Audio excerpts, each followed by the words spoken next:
Alright, what's going on guys? In this video, I'm going to show you how to upgrade the Vraska Regal Gorgon Planeswalker Deck. As always, do keep in mind that these are not intended to be tier 1 competitive decks. If you want that, consider checking out the latest tournament results. What we'll be doing is upgrading this deck card by card, sticking to this deck's themes, and doing it on a budget, as we will not exceed this deck's MSRP with our upgrades. So the Vraska Regal Gorgon Planeswalker deck is a Golgari Graveyard Matters deck with a focus on Golgari's main mechanic in Guilds of Ravnica, Undergrowth. You can see this with cards like Glowspore Shaman, which dumps creatures into the graveyard, and Rhizome Lurcher, which enters the battlefield with a +1/+1 counter for each creature in your graveyard at the time. So fill up the graveyard and reap the benefits. That's the idea. The unique cards in the deck, the cards you can only get by purchasing it, are Vraska herself, along with Attendant of Vraska and Vraska's Stoneglare. And as is often the case, the deck is also filled with a whole bunch of really bad, unplayable cards. Things like Crawl Raider, Wild Ceratok, and Dowser of Lights. These are just bad. Really bad. We can get a lot more power out of this deck if we cut cards like this and replace them with strictly better alternatives. So let's do that. Let's get started. Oh, and do note that I'll be using USD as the currency in this video. I know that's not relevant to everyone and I apologize for that, but just know that we'll be spending less than the MSRP of the deck, which is $15 USD. Also, really quick, I just want to say that the best possible card for this deck is Stitcher Supplier, but we can't afford it with our budget. It sucks, we can't use it, but if you happen to have any, or if you happen to open any in the future, I highly recommend adding them because they're amazing in this deck. Alright, so first off, we're going to take out the Iron Shell Beetles and replace them with 2 more Glowspore Shamans. The Beetles are just 2 mana 1/1s that put a counter on something when they enter the battlefield, which isn't that exciting, but the Shaman helps fill our graveyard, which is what we want to be doing with this deck. Also, do keep in mind that the Shaman lets us bounce a land to the top of our library, but it's not required. You don't have to do that. So if you're mana flooded, don't flood yourself out more by putting a land on top when you don't need to. Next, we'll take out 2 Bartizan Bats for 2 more Rhizome Lurchers. Once again, the bats don't help us with our game plan, and they're also just pretty bad in general. So let's get more of these creepy Lurchers because they have the potential to be massive if our graveyard is full, so pretty fantastic. Let's go with those. Next, we'll take out 3 Spinal Centipedes and replace them with 3 Crawl Harpooners. The Centipedes are just 3 mana 3/2s that put a counter on something when they die. The Harpooners are a little weird, so let me explain. When it enters the battlefield, it gets +1/+0 for each creature in your graveyard. So if you have 4 creatures, for example, it's a 7/2 until end of turn. You can then make it fight a creature with flying. So basically, this is a plummet. That's the idea, right? Like, think about it. If you cast plummet, you kill a creature with flying, and then you put the plummet in your graveyard, right? So the idea is, if you play this, you target a creature with flying, they kill each other, and then you put this in your graveyard, just like you would a plummet. However, the Harpooner is a creature, so instead of having an instant in our graveyard, we put a creature there instead, which is going to make Undergrowth even better. So we're basically playing this as a spell. This is literally just a plummet in our deck, except for the part where, when it's in our graveyard, it's a creature for Undergrowth. And, the other thing is, hey, it's a 2 mana 3/2, so it can be an aggressive creature against control decks. So it's a spell, it's a plummet that just so happens to be a creature when it's in our graveyard, and also, if we need it, a 2 mana 3/2 is okay, with reach too. Next up, we're going to take out 4 Crawl Raiders for 4 Plaguecrafters. A 2/3 with Menace is not terribly exciting, and the Plaguecrafters are actually kind of sweet. They might seem bad because we have to sacrifice a creature, but it's the same principle as the Crawl Harpooners on the last screen. This isn't a creature, it's a spell. Basically, it's a Geth's Verdict. The idea is that you play Plaguecrafter, force your opponent to sacrifice a creature, and then you just toss the Plaguecrafter into the yard like you would a spell. But,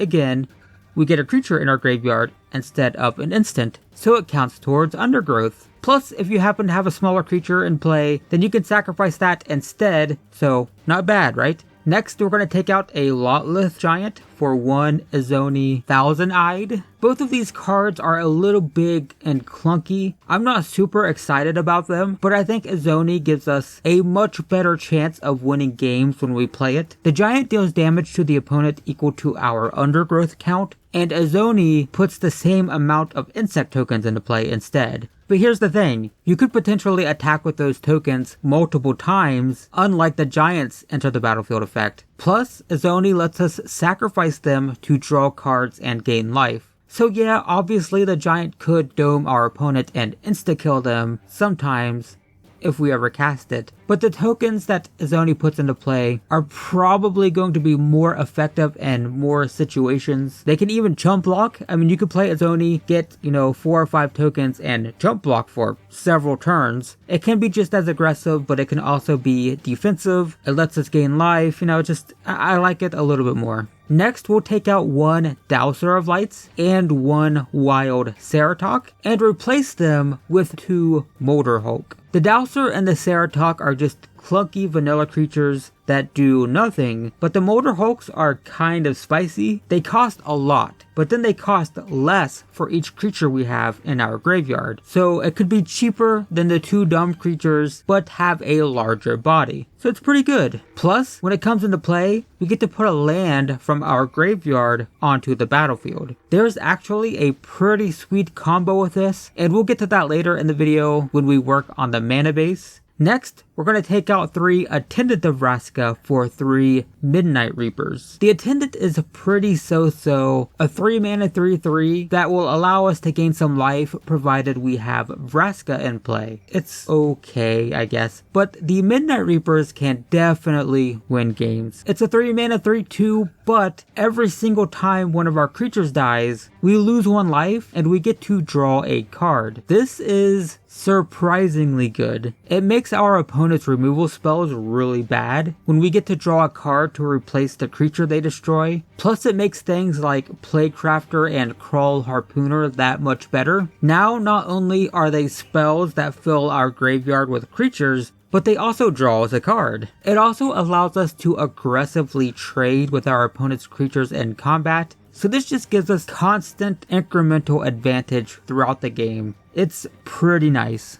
Next, we'll take out 2 Prey Upons for 2 Ravenous Chupacabras. Prey Upon lets us make 2 creatures fight, but the fight mechanic can be pretty clunky sometimes. Ravenous Chupacabra is much cleaner. For 4 mana, we get to blow up a creature, plus we get a creature of our own. So this is definitely a better choice, in my opinion. We're also going to replace the Devkaran Dissident for another Ravenous Chupacabra. The Dissident just doesn't do it for me. It doesn't do much of anything. A 2 mana 2/2 that can pump itself if you have a ton of mana. I don't know, it's just, I'd rather blow something up and the Chupacabra does it. So we'll go with that. Next, because these decks always have way too many lands, we're going to take out a Swamp and a Forest and replace them with 2 Gruesome Menagerie. It lets us return creatures with converted mana cost 1, 2, and 3 from our graveyard straight to the battlefield. This works really well with the Harpooner and the Plaguecrafter, particularly if we have a Midnight Reaper in play, and oh man, would it be awesome if we could just afford that Stitcher's Supplier. So yeah, if you have Stitcher's Supplier, put it in, it's good. We're also going to replace 2 Swamps with 2 Memorial to Folly. It comes into play tap, but we can pay 3 mana, tap it, and sacrifice it to return a creature card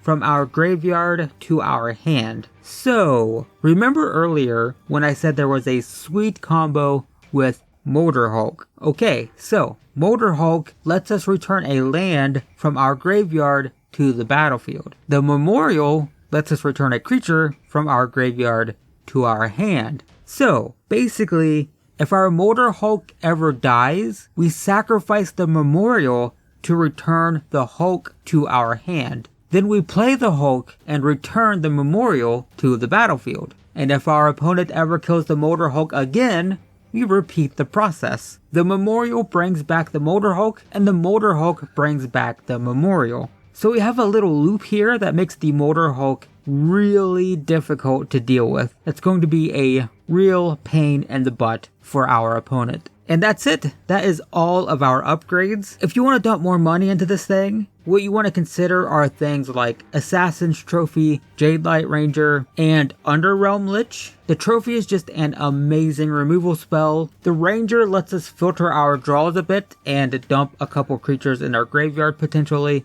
And the Lich, well, it kind of does that on steroids. Also, Stitcher Supplier. Yeah, that's also an expensive card that would be good. That one, for sure. You could also improve the mana base with Woodland Cemetery and Overgrown Tomb. If you have any of these, you can trade them 1 for 1 with the Guild Gates, since the Cemetery and the Tomb are strictly better. Also, going forward with the deck, if you do want to include the more expensive cards, the things you want to look at removing are things like Vraska herself, along with Vraska's Stone Glare, Deadweight, and Bounty of Might. All of these cards are pretty so-so and can definitely be replaced. I mean, Vraska is just way too expensive. The Stone Glare is super clunky. Deadweight could probably be replaced with, things like Cast Down and what have you.